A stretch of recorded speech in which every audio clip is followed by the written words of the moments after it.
Pernah nggak sih waktu lagi di pantai, terus kecipratan air laut, Anda kepikiran, kok bisa ya air laut ini asin? Padahal kan hujan yang ngisi laut itu airnya tawar. Nah, hari ini kita bakal jadi detektif sains dan mengupas tuntas misteri jutaan tahun ini. Oke, jadi langsung aja ke pertanyaan utamanya. Kenapa air laut itu asin? Ini kan agak aneh ya. Sungai-sungai di seluruh dunia itu airnya tawar, tapi semuanya ngalir ke laut. Hujan yang turun juga tawar. Terus, dari mana datangnya semua garam ini? Untuk memecahkan misteri ini, kita akan ikuti 5 langkah investigasi. Kita mulai dari misteri air asin itu sendiri. Terus kita lacak 2 petunjuk utama, garam dari daratan dan garam dari dasar laut. Habis itu kita ungkap siapa si pembuat pekat yang super hebat ini, dan terakhir kita bakal paham gimana alam menjaga keseimbangan rasa asinnya. Siap? Baik, kita mulai investigasi kita di bagian pertama, misteri air asin. Ini dia inti dari teka-teki kita. Gimana ceritanya, lautan bisa jadi asin banget, padahal sumber air utamanya, yaitu sungai, rasanya tawar. Nah, ini dia yang menarik. Sebenarnya, semua air di alam itu mengandung garam, termasuk air sungai. Tapi kuncinya itu di konsentrasi. Air laut punya konsentrasi garam 220 kali lebih tinggi dari air sungai. Bisa dibilang, garam di sungai itu cuma numpang lewat aja dalam perjalanan ke laut. Nah, di laut inilah semua garam itu ngumpul dan terus terakumulasi selama miliaran tahun. Jadi, sungai itu ibarat kurir yang anterin garam, bukan pabriknya. Sekarang kita masuk ke petunjuk besar pertama kita, garam dari daratan. Percaya atau enggak, tersangka utamanya itu adalah bebatuan yang kita injak setiap hari. Mari kita ikuti perjalanan panjang sebutir garam ini. Prosesnya tuh begini. Pertama, air hujan menyerap karbon dioksida dari udara yang bikin airnya jadi sedikit asam. Terus, air hujan yang asam ini jatuh ke tanah dan pelan-pelan mengikis bebatuan. Nah, proses kikisan inilah yang melepaskan garam-garam mineral dari batuan, yang kemudian larut jadi ion-ion kayak natrium dan klorida. Akhirnya, ion-ion ini kebawa sama aliran sungai sampai ujung-ujungnya ke laut. Dan ini bukan proses kecil-kecilan loh. Setiap tahun, sungai-sungai di seluruh dunia itu nganterin sekitar 40 miliar ton garam ke lautan. Biar kebayang, itu beratnya setara lebih dari 5.000 piramida Giza. Bayangin deh, proses ini udah berjalan selama jutaan tahun. Pengiriman garam non-stop dalam skala yang masif banget. Tapi, ternyata daratan bukan satu-satunya pemasok garam. Yuk, kita lanjut ke bagian ketiga buat ngungkap petunjuk kedua. Garam dari kedalaman. Ada rahasia yang tersembunyi di dasar samudera yang gelap, yang juga ikut andil bikin laut jadi asin. Kenalin namanya ventilasi hidrotermal.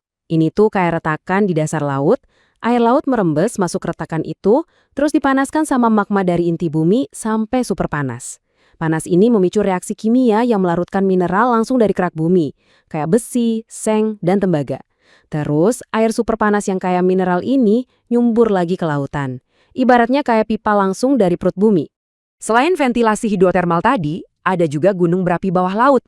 Waktu meletus, mineralnya langsung muncrat ke air. Ada juga yang namanya kubah garam. Ini endapan garam raksasa di bawah dasar laut, yang kadang-kadang bisa terekspos dan larut ke air. Jadi, dasar laut itu sendiri adalah sumber garam yang sangat aktif. Oke, jadi kita udah punya 2 sumber garam utama, dari darat dan dari dasar laut, tapi itu baru setengah cerita. Pertanyaan berikutnya, kok bisa garam-garam ini jadi pekat banget di laut? Nah, kita masuk ke bagian keempat, si pembuat pekat yang hebat, dan inilah kunci kenapa garamnya selalu ketinggalan. Kuncinya ada di sini, di proses penguapan.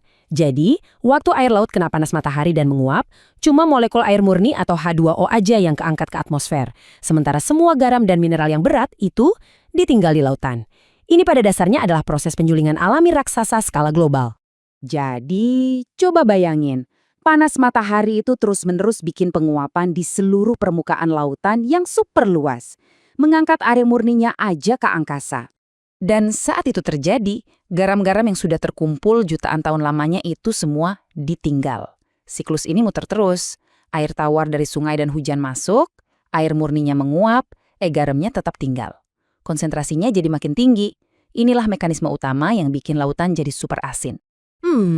Kalau garam terus-terusan ditambahin dan dipekatkan, kenapa laut nggak jadi makin asin sampai sekarang?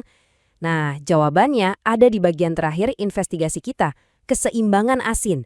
Ternyata, lautan punya sistem kimia yang canggih banget buat jaga keseimbangannya.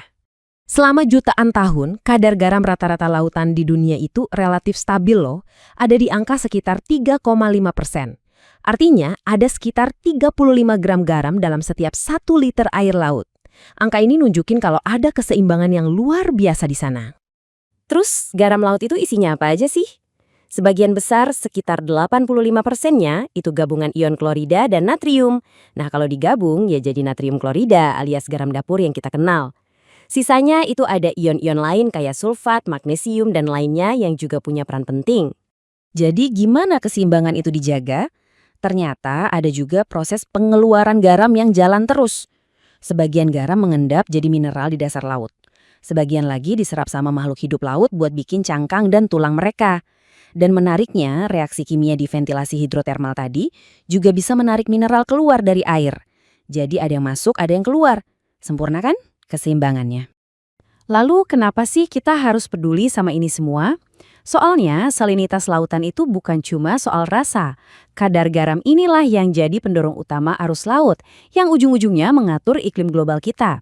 Salinitas juga sangat penting buat keberlangsungan hidup hampir semua makhluk di laut yang sudah beradaptasi dengan kondisi kimia yang spesifik ini.